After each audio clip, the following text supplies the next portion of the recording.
inyo. Ayan, pwede ko nang sabihin talaga, hindi na tayo tawag dyan, hindi na tayo magpatumpik-tumpik pa. So, balikan lang natin dahil ako po ang nagpasabog nitong tungkol kay Tantoko na namatay siya sa singhot ng pulburon. Bakit kamo? Dahil si Tantoko ay kasama ni Lisa Tanas na isa sa mga entourage niya dito sa Beverly Hills, dito sa California, nung si Lisa Tanas ay nag-social climbing 101 at umattend doon sa pageant ng mga Filipino community at kasama ni Lisa Tanas ang Addictus, ang mga kaibigan niyang Addictus Benedictus. So, syempre, bilang isang vlogger o mga journalist, diba, ay nag-iingat din tayo na magsabi dahil ito ay negosyanteng pamilya. Dahil pag nagsasabi ka ng katotohanan, ang isasampal sa iyo ay kaso. Ako po ang nag-expose nito. Sakay na naman yung mga alpotera, sakay kayo. Ngayon, paano nyo ngayon patutunayan na nagsisinungaling kami? Lalo na si Cathy Binag na ang mga Matos Jr. at ang mga amiga nila ay mga Judictus Benedictus. Naalala nyo? Okay? Nung isinabog ko to sa inyo, nung may nag-message sa akin na mismo na mga nakaalam na kasama doon, okay? Sa mga circle ni Lisa Tanas, remember that? Na namatay si Paulo Tantoko, ayan ang pangalan po, ito, June, kailan ba to? Ito yung sinad sa akin actually, pero papakita natin sa online yung result kasi available naman siya. June, okay? So anyway, alright.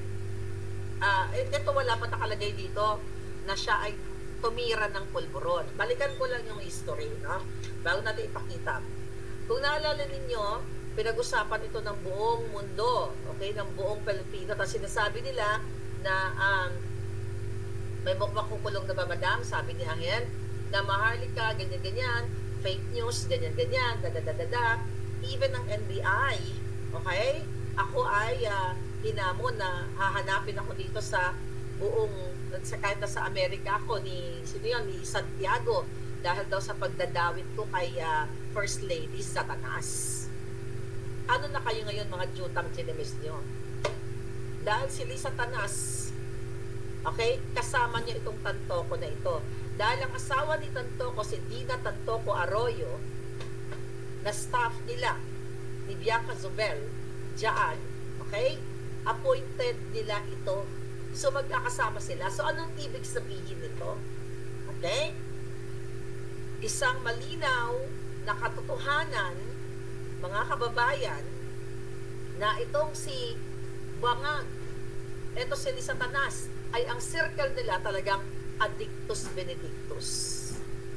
Isang malinaw na katotohanan ng testimonya ni Agent Morales sa Senado, ang ngangabels ni Cathy Binag na inalok siya ni Lisa Tanas ng pulburon, makapunta sa bahay ni Lisa Tanas, ang circle nila, mga adik. Dapat yung mga alpotera at ang mga inggit sa Alindog, huwag nyo itong itapik. Kasi ako nag-expose nito. Diba? Ganito, ganyan. Inabasa kasi ako dyan. Huwag nyo to itapik dahil hindi ito sa inyo. Hindi kayo nag-expose dito. Dahil wala kayong lakas ng loob na sabihin sa viewers ninyo o murahin ng mga buwaka ng inang Lisa Tanas at Bangag na sumisira sa kinabukasan ninyo sa pagnanakaw, sa pag-aadik. Huwag nyo itong itatapik mga puk. Right? Now, ano masasabi nyo ngayon? Dahil totoo ang in-expose ko sa inyo na nag-addict sila dito sa Beverly Hills. Remember this? Asan na yung panakot ni ano natin? Lahat ng panakot tinanggap ko sa ngalan ng katotohanan, mga jutang din na kayo, na mga Satanas. Ano ngayon, Lisa? Di ba sinabi ko na na-hold siya dito sa US for questioning? Remember that I told you? Ano ginawa nila? Maharlika fake news. Hindi naman yun nandito eh. Sinitwist pa nila yung salita ko. O, ano sabi ni dyan? Ni NBI? Tignan natin. Sabi ng NBI. Okay. share screen ko lang to, mga palangga. NBI. Oh, ito. Pakita ko na sa'yo. Balikan lang natin to, nakaraan. Para isampal sa mga jutang ginimas. Kailan nagsinungaling si Maharlika? NBI zeros in on fake news bloggers troll. Ayan, no? The National Bureau of Investigation said Thursday, kailan to? March 13 to.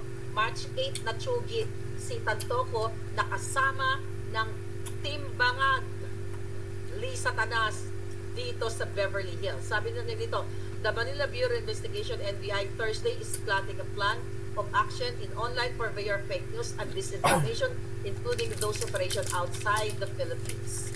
Speaking at the meet in the Manila Press News Forum on Thursday, NBI Director Jaime Santiago said, meeting with the NBI Cybercrime and Technical Intelligence Unit would outline the government's next move in going after fake news blogger and online trolls. Hindi namin palalampasin yan. Sabi niya, we will investigate this seriously. Okay, he said, have already identified several trolls and their supposed link to prominent personalities. Among them is a blogger who goes by the name Maharlika, supposed behind some fake news and malicious news. In the latest tirade, the blogger claimed the First Lady was detained in the United States where she had attended a function for filmmakers. Di ba? Kumanda ka. Sinabi ko dyan na hold for questioning dahil ang kasama nila ay namatay na si Tantoco sa pulburon. Now, I can say that Paulo Tantoco ay nagtsugi dahil sa pagsingot ng pulburon kasama ng kanilang mga taga-Malacanang, mga politiko, mga appointed na mga bigaon ng gobyernong Bangag na nagpakidnap at sumira kay Pangulong Duterte. Kaya hindi ko alam kung ano pag ginagawa niyo dyan sa Pilipinas na pinapayagan yung pinamumunuan kayo ng Adictos Benedictos. Ito'y malinaw pa sa sikat ng araw na kahit sa Amerika binibit-bit nila ang kanilang paging addictos. At mamaya titignan natin kung ano pang mga kasong kahinatnan ng mga nakapaligid dito sa pangyayaring ito. Ang sabi ni NBI, umanda siya, we will go after her. Hindi siya nakakasiguro dahil akala niya ligtas siya doon sa Amerika. Galit na ang taong bayan, hindi lang ang NBI, kundi pati ang taong bayan. Okay? Hindi na tama yan. You have freedom of speech, dadadadaga, sabi ng Jutang Genimes na Machonda. Now what? Santiago, now what? Ano ngayon? Kayo dyan sa Pilipinas, nagsisinungaling ba si Maharlika? 7 warrant of arrest, 4 na kaso ang pinapadala sa akin dito ng buwaka ng inang Marcos Jr. Bangag Alpotera because I am telling the truth sa inyo na ayaw niyong gumising na adik ang gobyerno ninyo. Pinapaligiran ng mga addictos benedictos. I even spend money sa putang ilang mga resort na ito para sa bayan. Now, ano ngayon? Vindicated tayo. Yes. Diba? Even si Inday Sara, nagsalta niya. Ano kayo ngayon? Yung mga Bangag Alpot na nagpakulong, nagpakidnap kay Pangulong Duterte dahil si Pangulong Duterte ang isa sa mga unang nagsalta na addicto si Bangag. Tapos yung okay lang, I love you PRRD. Ayaw namin anuhin si Bangag at si Lisa Tanas kasi she's good to me naman. Puking. Gigil ako eh. Right? Ito ang kapalit ng pinaglalaban ni Maharlika. Alright. Ito, ginastusan ko to, hindi ko nangalala kung 35 ba to o 45 ba ito. Pero i-email nila sa akin. Ayan, Tantoco. Dito, nung June na ito, diba, pinakita ko na sa inyo. Ayan ang pangalan, pwede na natin, dahil inilabasan ng media. Tantoco Juan Paulo Vargas. Namatay dahil sa pagsingot ng pulburon. Bakit siya pumunta sa Amerika? Isinama ng Office of the President, Office of the First Lady Bangag. Bakit ito kasama itong taong ito? Ito, hindi ko ito kinukutya ang taong ito dahil wala naman itong kasalanan sa inyo. Pero ang asawa nito, okay? So tama yung pinag-usapan namin doon sa, tama din yung nakasama ko doon sa Dahig. Okay? Well, I don't know if she still consider me as a friend. Kasi kumakampi siya sa Bangag Alpotera, diba? Na-disgrasyada na. Tama siya, kasi ano niya to eh. Son-in-law niya to dati. Kasi si Dina Arroyo Tantoco, ay anak dati ni Iggy Arroyo. O, di ba? Nagpagtsikahan namin ito na kinonfirm naman niya na addictus benedictus ito. Nagkamali ba? Tama naman siya. Napag-usapan natin siya. Pero ang bottom line dito, mga kababayan, okay ka na sana eh. Grace, you're fighting for what is right. But you're siding the evil people. And you know, and it's good. And it's good na hubaran ang mga pag-uugali ng mga taong hindi tapat sa ipinaglalaban. I thought, pareho tayong pinaglalaban, but you're siding the Alponteras. Really? And how? Here. Tama ka, tama ako, tama ang report na addictus, you know, yung dati mong ilo ay namatay dahil sa pagsingot ng cocaine. O ng pulburon. Hala. Now what? Here. At sa takutin ako, gugurgurin ako, dahil sinasabi ko sa taong bayan ng katotohanan, ano na, mga military, mga polis, nga, si Lisa ang nagbitbit niyan. Okay, basahin natin dito, mga yawa. Oh, ba't ba ako nagagalit? Ang aga-aga, by the way. Hindi, nagagalit ako kasi wala kayong ginagawa, tahimik kayo eh. Yun lang naman yun eh. Oh, tika natin. Oh, pinakita ko na to ha. Ano to? Stop na muna natin to. Stop sharing. Ngayon, cover up, puro cover up lahat. Ika, percent.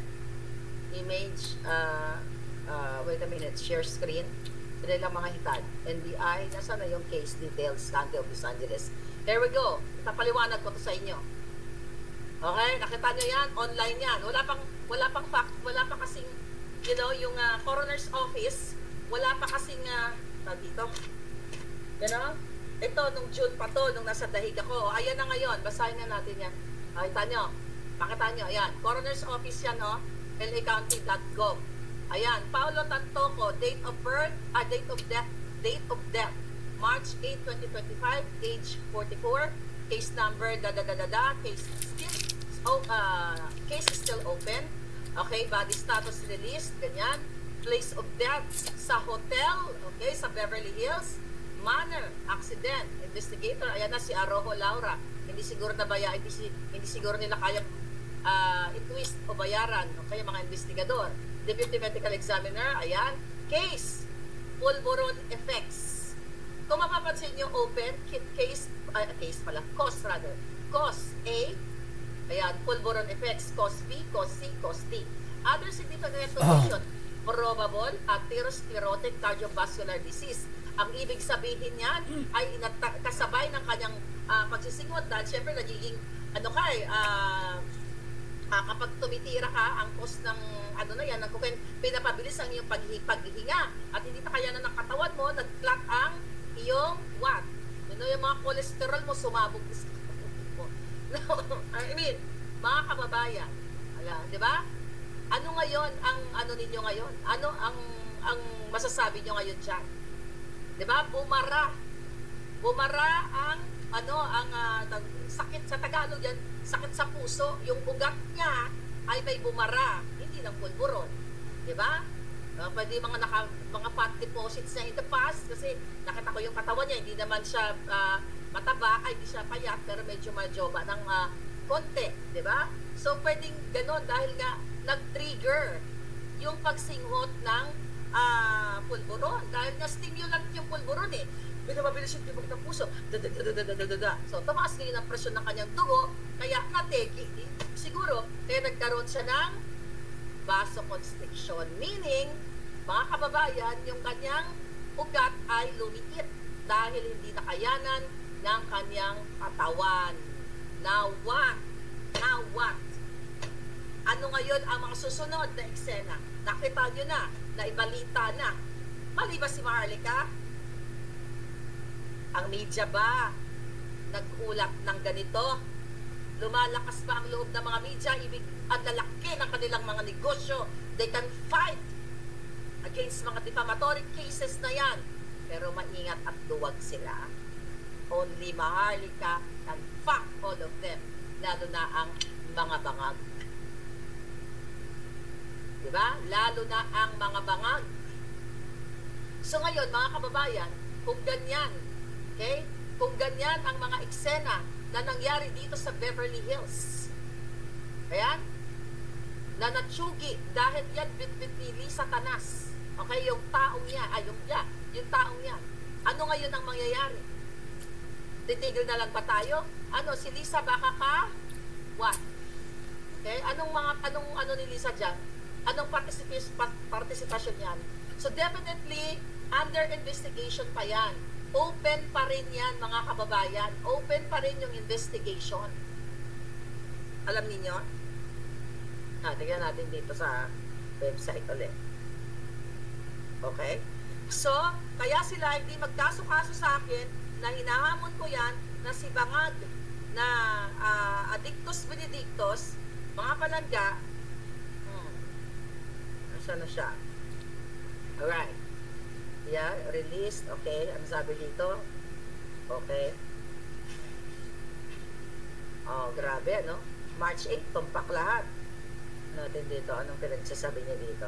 Okay. Hindi nila nahilot. Kasi, by the way, yung investigation, ito dali lang. Tingnan natin. Sabihin nyo sa mga, alpoterang mga jugaw, alpoterang mga bugaw, huwag nila itapik to. Dahil si Maharlika ang nag-expose nito. Kasi di ba, fake news ako, huwag nyo itapik. Huwag nyo itapik, huwag nyo pagkakakitaan to. Dahil si Maharlika ang may gawa. Si Maharlika lang naman nagtaya ng buhay dito eh. Hindi naman kayo, sumasawsaw lang kayo. Dahil wala kayong guts, wala kayong tapang, wala kayong balls para kalabanin ang pinakademonyo sa Pilipinas na si Bangag, si Lisa Tanas, si Romualdez at ang mga kasabwat nila. Yung Okada bribery na yan. Diba? Si Lisa Tanas involved din yan.